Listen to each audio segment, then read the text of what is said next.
नमस्कार. संघर्ष वृत्तवाहिनीमध्ये आपलं स्वागत. घेऊया ठाणे आणि आसपासच्या परिसरामधील घडणाऱ्या महत्त्वाच्या घडामोडींचा आढावा. साधना विद्या मंदिर खारेगाव येथे शाळेच्या वतीने छत्रपती शिवाजी महाराज यांच्या जयंतीनिमित्त शिवजन्मोत्सव मोठ्या आनंदाने व उत्साहाने साजरा करण्यात आला. या कार्यक्रमात साधना एज्युकेशन ट्रस्ट व साधना विद्या मंदिरचे संस्थापक, शिवसेनेचे ज्येष्ठ नेते दशरथदादा पाटील, ज्येष्ठ माजी नगरसेवक उमेश पाटील, साधना एज्युकेशन ट्रस्ट साधना विद्या मंदिरचे अध्यक्ष राकेश पाटील, खजिनदार रचना पाटील, गणेश परब, मोहेश्वर पाटील, आदर्श शिक्षक पुरस्कार प्राप्त सुर्वे, मुख्याध्यापिका अश्विनी सोनवणे, इतर अतिथीगण, नागरिक, खारेगाववासीय नागरिक, पालक, शिक्षक व विद्यार्थी मोठ्या संख्येने यामध्ये सहभागी झालेले होते. या कार्यक्रमात शाळेच्या विद्यार्थ्यांनी एका विशाल रायगड किल्ल्याची प्रतिकृती तयार केली. तसेच शिवाजी महाराजांनी जिंकलेल्या सर्व व बांधलेल्या किल्ल्यांच्या प्रतिकृतींचे भव्य असं प्रदर्शन येथे भरवण्यात आलं होतं. या प्रदर्शनात त्यांनी उभारलेल्या आरमार दलाची खलबते तसेच युद्धासाठी वापरण्यात येणारे हत्यारे यांचंही प्रदर्शन मांडण्यात आलं होतं. हे सर्व किल्ले, हत्यारे टाकाऊपासून टिकाऊ पर्यावरणाची धारणा लक्षात घेऊन बनवण्यात आलेले होते. महाराजांनी जसे आपल्या राज्यात शेतकऱ्यांच्या मारानावरच्या बांधावरच्या कडीला सुद्धा हात लावू नये अशी ताकीद आपल्या सैन्याला आणि मावळ्यांना दिलेली होती. पर्यावरण जपले होते. तसेच विद्यार्थी सुद्धा शिवरायांचे विचार लक्षात घेऊन टाकाऊ वस्तूंपासून हे किल्ले, हत्यार त्यांनी बनवले होते. यामागचा उद्देश एवढाच होता की विद्यार्थ्यांनाही आपले पर्यावरण जपावे, शिवरायांचे विचार विद्यार्थ्यांमध्ये भिनवावेत. विद्यार्थ्यांनी आपल्या भावी आयुष्यात महाराजांच्या विचारसरणीतून चांगल्या विचारांनी आपला समाज घडवावा. तसेच जन्मोत्सवामध्ये विद्यार्थ्यांनी नृत्य, लेझिम, तलवारबाजी, लाठीकाठी यांसारखे भव्य प्रदर्शन केले. वेगवेगळ्या नृत्यातून शिवाजी महाराजांच्या जन्मापासून ते आजपर्यंतच्या कार्याप्रवासाचा आढावा सादर केला. शाळेचा संपूर्ण परिसर हा शिवगर्जनेने दुमून गेला होता. विद्यार्थ्यांनी शिवाजी महाराजांवरती भाषणं देखील सादर केली. यामध्ये सर्व विद्यार्थ्यांना व शिक्षकांचं मोलाचं मार्गदर्शन लाभले. रचना पाटील, सुर्वे सर आणि दशरथदादा पाटील यांच्या भाषणातून विद्यार्थ्यांना शिवरायांच्या कथा, त्यांचे गुण आत्मसात करण्यास सांगितले. प्रत्येक घरामध्ये एक जिजाऊ आणि एक शिवबा असलाच पाहिजे, म्हणजे प्रत्येक स्त्रीचं संरक्षण करणं सोपं जाईल. हे विचार विद्यार्थ्यांना पटवून देण्यात आले.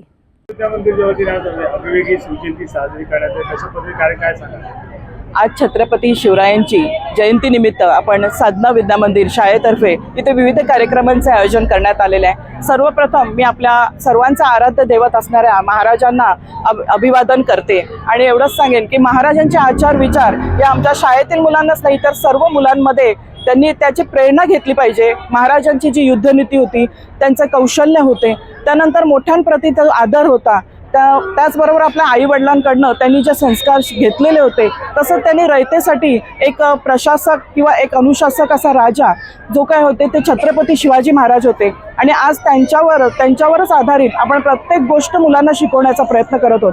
आपल्या साधना विद्या मंदिर शाळेच्या विद्यार्थ्यांनी आणि त्या शिक्षकांच्या मार्गदर्शनाने त्यांनी किल्ले रायगडाची ही प्रतिकृती आपण पाहत असाल ही उभारलेली आहे. यामध्ये मुलांचं एक सातत्य दिसतं, कारण त्यांना एक आवड आहे.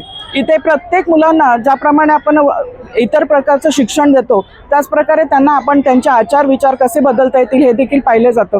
आज इथे कार्यक्रमाचं आयोजन या पद्धतीचं होणार आहे की फक्त महाराजांच्या आयुष्यावरील जे काही कार्यक्रम होते ते आपल्याला दाखवण्याचे आहेत. त्याचबरोबर दांडपट्टा, लाठीकाठी, इतर अशी युद्ध कौशल्याचे प्रात्यक्षिक इथे होतील आणि किल्ल्यांच्या देखील प्रतिकृती इथे उभारण्यात आलेल्या आहेत.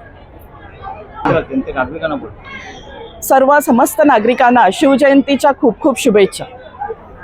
का असते, छत्रपती शिवाजी महाराज हे सर्व धर्मियांचे प्रिय होते.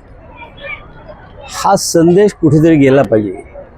त्यांची अष्टप्रधान व्यवस्था, प्रशासनावर त्यांची उत्तम पकड आणि शेतकऱ्यांविषयी त्यांना असलेला कैवार हा जनसामान्यापर्यंत गेला पाहिजे.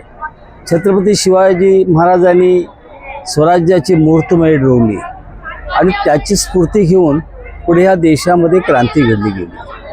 परंतु त्या क्रांतीमध्ये अनेक वीरांनी आपलं बलिदान दिलं. त्यामध्ये पावनखिंडीमध्ये ज्या बाजीप्रभू देशपांडेंची फार मोठी भूमिका आहे. कारण छत्रपती शिवाजी महाराज जेव्हा औरंगाबाद जेव्हाने शाहिस्ते खानाला पाठवून मोठी सैन्य पाठवले होते, त्या सैन्यामध्ये छत्रपती शिवाजी किती टिकावं लागलं असं काय कल्पना नाही. परंतु बाजीराव देशपांडेंनी सांगितलं की मी पावनखिंड लढतोय आणि ही पावनखिंड लढत असताना ज्यावेळेस तुमच्या 3 तोफांच्या सलामी विशालगडावरून येतील त्यावेळेला खऱ्या अर्थाने ही खिंड मी लढवत असणार आहे आणि तुम्ही त्या ठिकाणी पोहोचले असं मला एक असं संदेश मिळेल. आणि मग छत्रपती शिवाजी महाराज हे सर्व धर्मियांचे प्रिय होते. त्यांनी मस्जिदीलाही मदत केली आणि विशेष म्हणजे त्यांची प्रेरणा घेऊन आज या महाराष्ट्राच्या भूमीत खऱ्या अर्थाने राजकीय पुढाऱ्यांनी सुद्धा त्याची प्रेरणा घेणं आवश्यक आहे, त्यांचे विचार घेणे आवश्यक आहे आणि त्याच मार्गाने जर केला तर निश्चितपणे हा महाराष्ट्र, हा देश सुजलाम सुफलाम होईल असं मला आशावाद वाटतोय.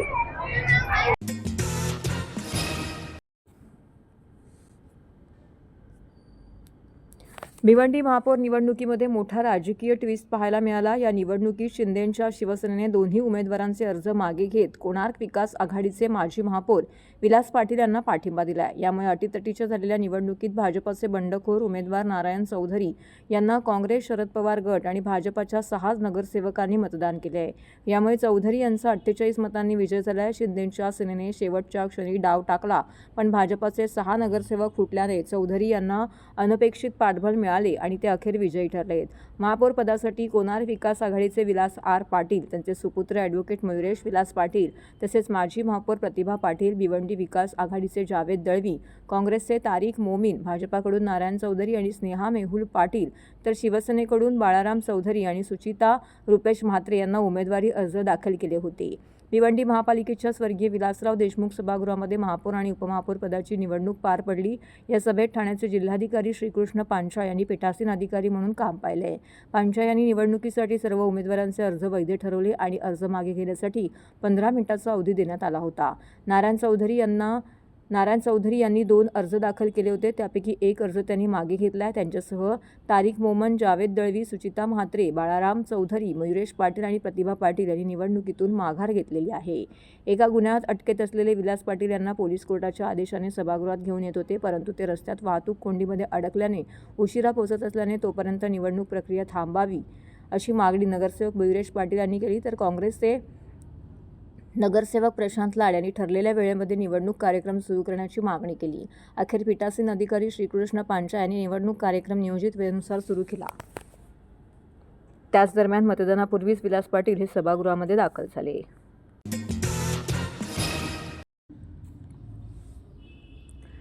दैनंदिन 1 ते 1.5 कोटी रुपयांची तूट सहन करत आर्थिक दडपणाखाली असलेल्या एसटीला नवसंजीवनी देण्यासाठी शासनाने मोठा निर्णय घेतला आहे. बसेसची कमतरता हा मुख्य अडथळा दूर करत यंदा तब्बल 8,300 नवीन बसेस ताफ्यामध्ये सामील करण्याचा निर्धार परिवहन मंत्री तथा एसटी महामंडळाचे अध्यक्ष प्रताप सरनाईक यांनी व्यक्त केला आहे. बसेस वाढल्या तर प्रवासी वाढतील आणि प्रवासी वाढले तर उत्पन्न आपोआप वाढेल असा विश्वास त्यांनी व्यक्त केला आहे. कोरोना महामारीपूर्वी एसटीकडे 18 ते 19,000 बसेस होत्या. दररोज सुमारे 66 लाख प्रवासी एसटीने प्रवास करत होते. मात्र महामारी आणि दीर्घकालीन कर्मचाऱ्यांच्या संपामुळे गेल्या 4 ते 5 वर्षात बस खरेदी रखडलेली आहे. परिणामी 2024 अखेर बसेसची संख्या घटून सुमारे 12,600 वर आली आहे. दरम्यान राज्य शासनाने महिलांना तिकिटामध्ये 50% सवलत आणि 75 वर्षावरील ज्येष्ठांना मोफत प्रवास दिल्याने प्रवाशांचा ओघ पुन्हा वाढू लागला आहे. सध्या दररोज सुमारे 50 लाख प्रवासी एसटीने प्रवास करतायत, मात्र अनेक मार्गावरती फेऱ्या अपुऱ्या पडत आहेत. एसटीच्या दीर्घकालीन धोरणानुसार पुढील काही वर्षामध्ये 20 ते 25,000 बसेस खरेदी करण्याचा मानस आहे. त्यामध्ये राज्य शासनाची तत्वतः मान्यता मिळाली असून यंदा पहिल्या टप्प्यामध्ये 8,300 बसेस दाखल होणार आहेत. त्यामध्ये या बसेसला राजमाता जिजाऊ साहेब यांचं नाव देण्यात आले असून 2 शहरादरम्यान गर्दीच्या मार्गावरती त्या धावणार आहेत. सर्व नागरिकांना आवाहन करण्यात येत आहे की सध्या डासांमार्फत पसरणाऱ्या डेंग्यू या आजाराचा प्रसार रोखण्यासाठी प्रत्येकाने पुढील प्रमाणे कार्यवाही करावी. डेंग्यू आजार एडिस इजिप्ती हा डास चावल्याने होतो. या डासांची पैदास साचलेल्या किंवा साचवलेल्या स्वच्छ पाण्यामध्ये होते. 8 दिवसांपेक्षा जास्त दिवस पाणी उघडे व साचून राहिल्यास त्यात डास अंडी घालतात. अंड्यांच्या अळ्या तयार होऊन पुढे डास तयार होतात. यासाठी आपल्या घरातील पाणी साठे उदाहरणार्थ बॅरल्स, पिंपे, टाक्या, हौद, रांजणे इत्यादी दर आठवड्याला रिकामे करून घासून पुसून कोरडे करून पुन्हा भरावे. 1 दिवस कोरडा दिवस म्हणून पाळावा. पाणी साठ्यांना घट्ट झाकणे बसवावीत किंवा जुनी साडी, चादर, धोतर यांनी बांधून झाकून ठेवावीत, म्हणजे डास त्यात जाऊन अंडी घालणार नाहीत. घराच्या गच्चीवर, आजूबाजूला, अंगणात कोठेही पाणी साचू देऊ नये. भंगार सामान उघड्यावर टाकू नये.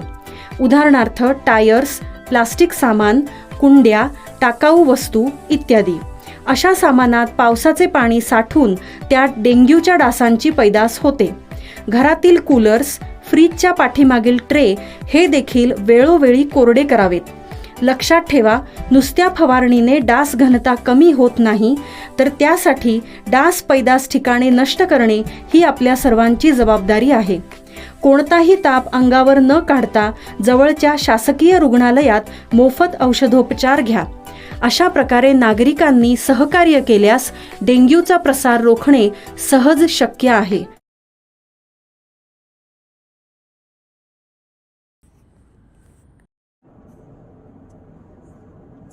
जनस्वराज्य वेलफेअर ट्रस्ट यांच्या वतीने आयोजित करण्यात आलेल्या शिवजन्मोत्सव सोहळा पारसिक नगर कळवा येथे मोठ्या उत्साहात आणि भक्तिमय वातावरणात संपन्न झाला. हा कार्यक्रम ट्रस्टचे अध्यक्ष राजन पाटील यांच्या पुढाकाराने आयोजित करण्यात आला होता. कार्यक्रमाची सुरुवात छत्रपती शिवाजी महाराजांच्या प्रतिमेचं पूजन व मान्यवरांच्या हस्ते अभिवादन करून करण्यात आली. यावेळी आमदार संजय केळकर, आमदार निरंजन डावकरे, उपमहापौर कृष्णा पाटील, शहराध्यक्ष संदीप लेले, नगरसेवक संजय वागुले, मनोहर डुमरे, नगरसेविका विजया लासे, माजी उपमहापौर मनोज लासे तसेच माजी नगरसेवक उमेश पाटील इत्यादी मान्यवर उपस्थित होते. उपस्थित मान्यवरांनी शिवाजी महाराजांच्या कार्याचा गौरव करत युवकांना त्यांच्या विचारांचा आदर्श घेण्याचं आवाहन केलंय. त्यानंतर रांगोळी, चित्रकला, वक्तृत्व, वेशभूषा स्पर्धांना विद्यार्थी आणि नागरिकांचा उत्स्फूर्त प्रतिसाद लाभला. सायंकाळी काढण्यात आलेल्या मिरवणुकीने परिसर शिवमय झाला होता. सुप्रसिद्ध गायक नंदेश उमप यांनी सादर केलेल्या माझा शिवाजी राजा या लोकगीतांच्या कार्यक्रमाने उपस्थितांना मंत्रमुग्ध केलं.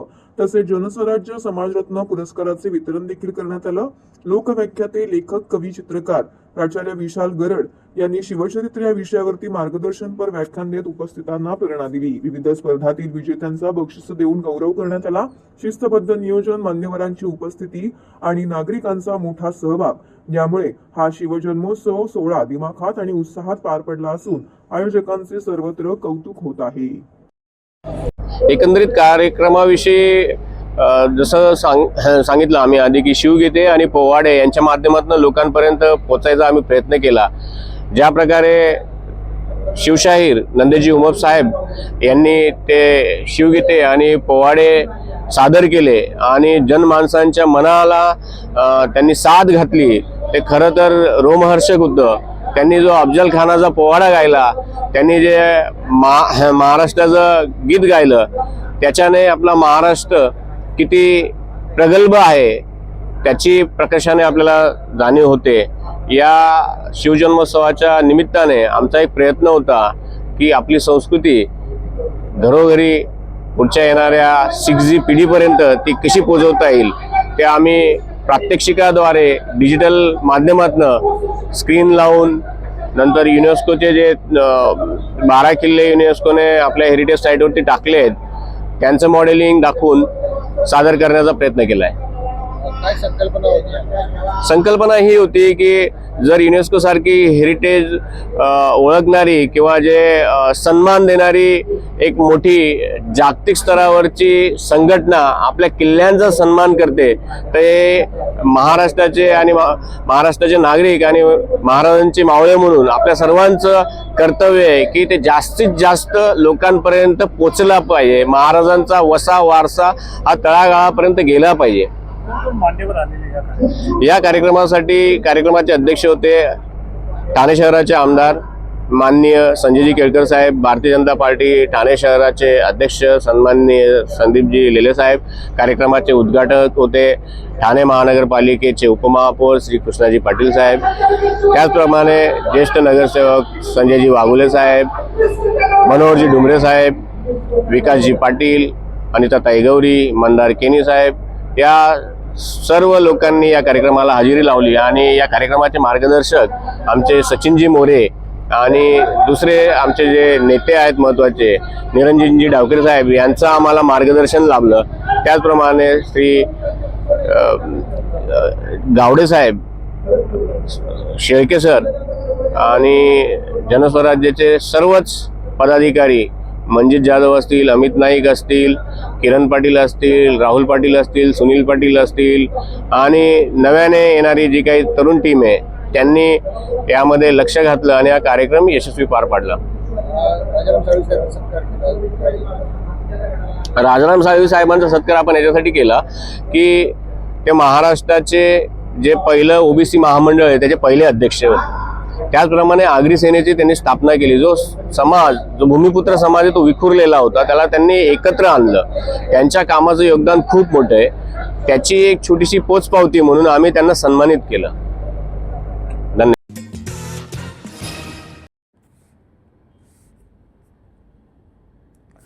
ठाण्यातील शिवाईनगर येथे भाजपाचे नगरसेवक सीताराम राणे यांच्या पुढाकाराने मालवणी महोत्सव 2026ची बुधवारी उत्साहपूर्ण वातावरणामध्ये सांगता झाली. ग्रामविकास मंडळाच्या वतीने स्वर्गीय अजितदादा पवार महोत्सव नगरी शिवाईनगर उन्नती मैदान येथे 28 ते 18 फेब्रुवारी दरम्यान रंगलेल्या 11 दिवसीय महोत्सवाला नागरिकांचा उत्स्फूर्त प्रतिसाद लाभला. बच्चे कंपनींपासून आबालवृद्धांपर्यंत सर्वांनी विविध स्पर्धांमध्ये उत्साह, आत्मविश्वास आणि खिलाडी वृत्ती दाखवत सहभाग नोंदवला. समारोप दिनी विविध स्पर्धातील पहिल्या 3 विजेत्यांना पारितोषिक, स्मृतिचिन्ह देऊन सन्मानित करण्यात आलं. कोकण ग्रामविकास मंडळातर्फे आयोजित मालवणी महोत्सवाला मत्स्य उद्योग व बंदरे विकास मंत्री नितेश राणे, भाजपाचे प्रदेश अध्यक्ष रवींद्र चव्हाण, आमदार संजय केळकर, कोकण पदवीधर मतदारसंघाचे आमदार ॲडव्होकेट निरंजन डावखरे, मंत्री महादेव जानकर यांच्यासह अनेक नगरसेवक, सर्वपक्षीय पदाधिकाऱ्यांनी भेट देऊन आयोजकांचं कौतुक केलं. महोत्सवात खवय्यांसाठी मालवणी खाद्यपदार्थांची मेजवानी होतीच. सोबतच भजन, शक्तितुरा, डबलबारी, साहित्यप्रेमींसाठी व्याख्यान इत्यादी विशेष उपक्रमांचं आयोजन करण्यात आलं होतं. कविवर्य मंगेश पाडगावकर यांच्या नावाने उभारण्यात आलेल्या कला दालनामध्ये एक छोटेखानी साहित्य संमेलन पार पडले. काव्यवाचन स्पर्धेतील विजेत्यांना साहित्य गौरव आणि युवा गौरव पुरस्कार देण्यात आला. तर हे होतं संघर्ष वृत्तवाहिनीचं आजचं बातमीपत्र.